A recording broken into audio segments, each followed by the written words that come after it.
Well, bringing this back to advocacy, the Alamo Breast Cancer Foundation was started in 1993, but advocacy is changing so much over the last 5 years and more.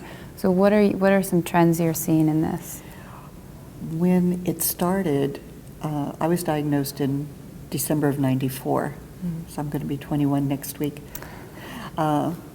I like to think that rather than my actual age. So you can edit that out. So when we started, there weren't that many patient advocates, and the ones who were, we weren't that well trained. We started being trained, we trained ourselves, we started going to conferences, we started asking questions. Through the National Breast Cancer Coalition, they went on the Hill. We said, we need this, because at that time there was a lot of money for men's health. There was very little money for women's health issues. Still, is not a whole lot of money for women's health issues. Right. And but there's not a lot of money for men's health issues either nowadays.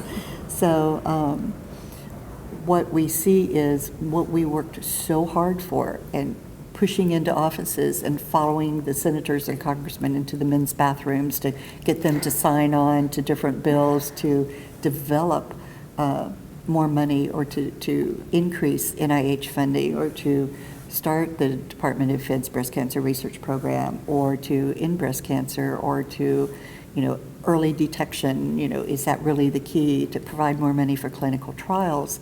The things that we worked really hard for, women are still having to do that, but the younger women have grown up with a lot, seeing their mothers, their aunts, their friends' mothers do this and go to outreach programs, talk to people about their cancer. It's a lot more in the open. 20-some years ago, it was not that much in the open. You could, very few women talked about having breast cancer. They would say they had chest cancer.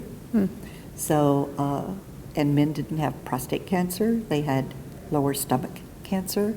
So it's changed a lot because we're a lot more open. Right. There is more communication.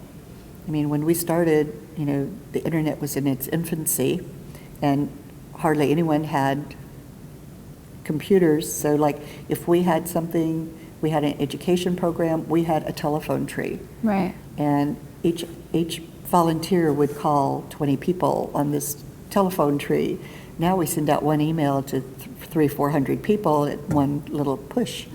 There's social media, and a lot of the younger women are on social media, on Facebook, on Twitter, on Instagram, talking about their cancers and what it's like to be young and have young children or no children and want children, and going into menopause at age 24, 25, 26.